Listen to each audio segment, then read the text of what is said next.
Well, hey, everybody, this is Robert, and welcome again to another episode of Outbreak News TV.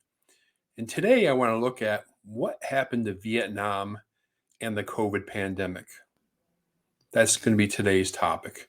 So let's go ahead and take a look at their most recent numbers as of this Sunday.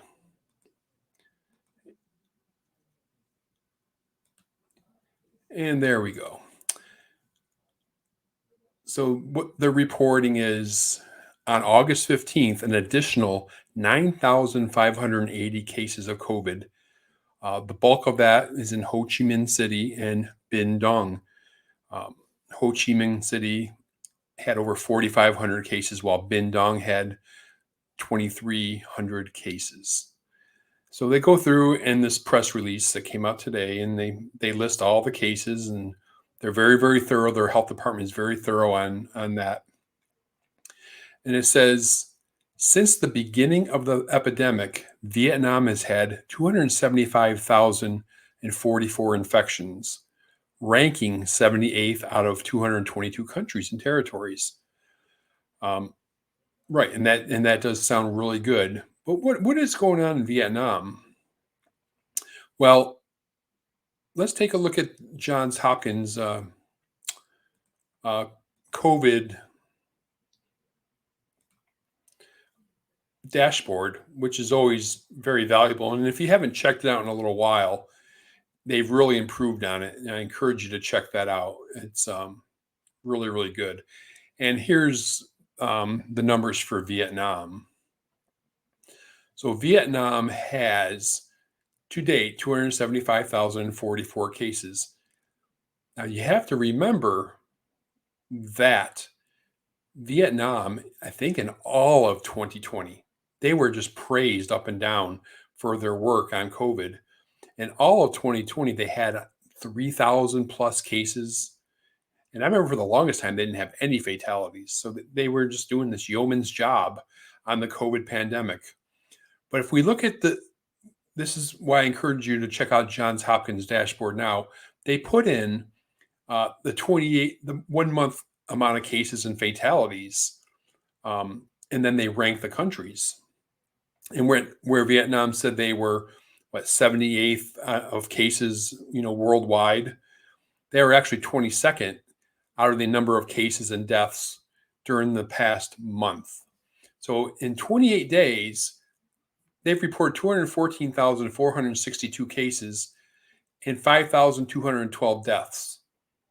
Since the beginning of the pandemic, in the beginning of 2020, 275,044 cases, 5,774 deaths.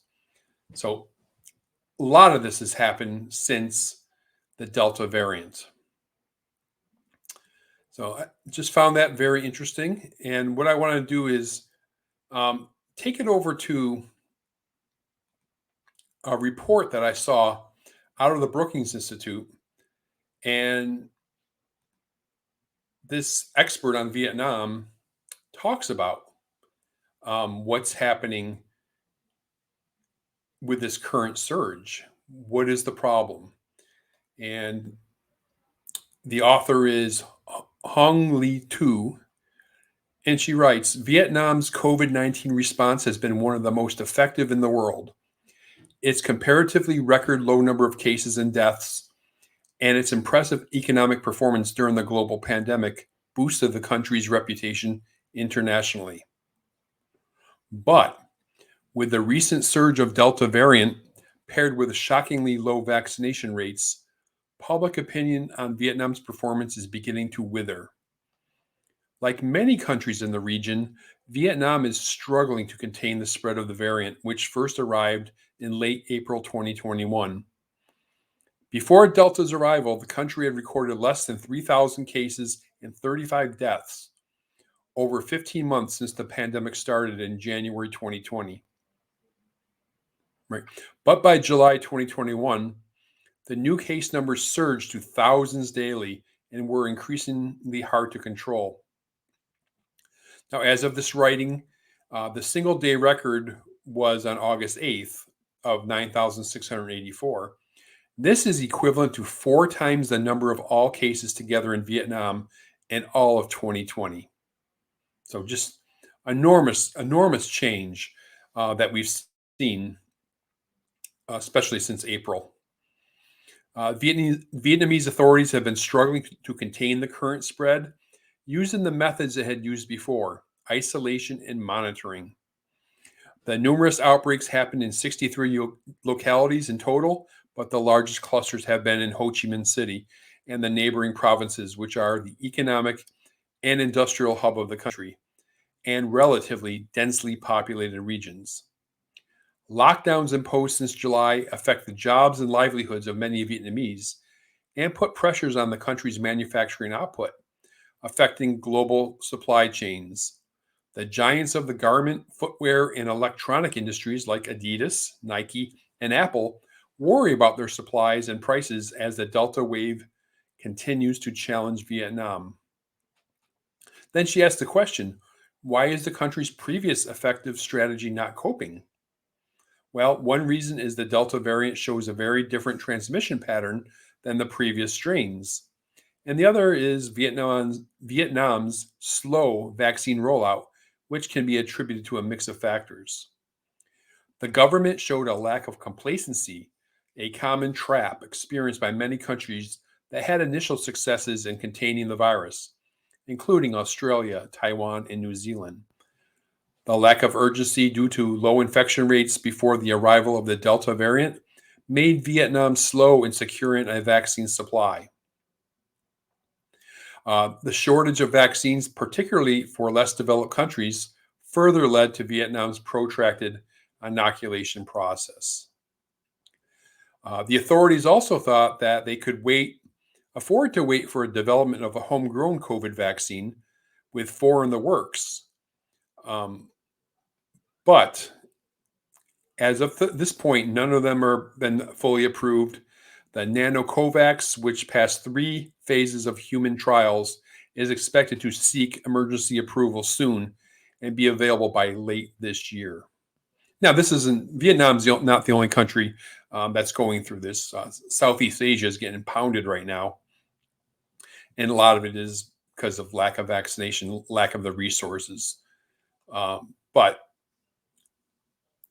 some of those countries in Southeast Asia, like Indonesia and the Philippines, they never showed complacency because they were hammered all last year too. They didn't have that command and control type of government the way Vietnam and, say, China does, where they could really enforce a lot of these policies. So anyway, I just found this very interesting, this perspective on what happened to Vietnam, because the numbers are just off the charts if you compare the 2 different periods of time. So, and let me go over here and just show you one more thing. And this is from the Prime Minister of Vietnam.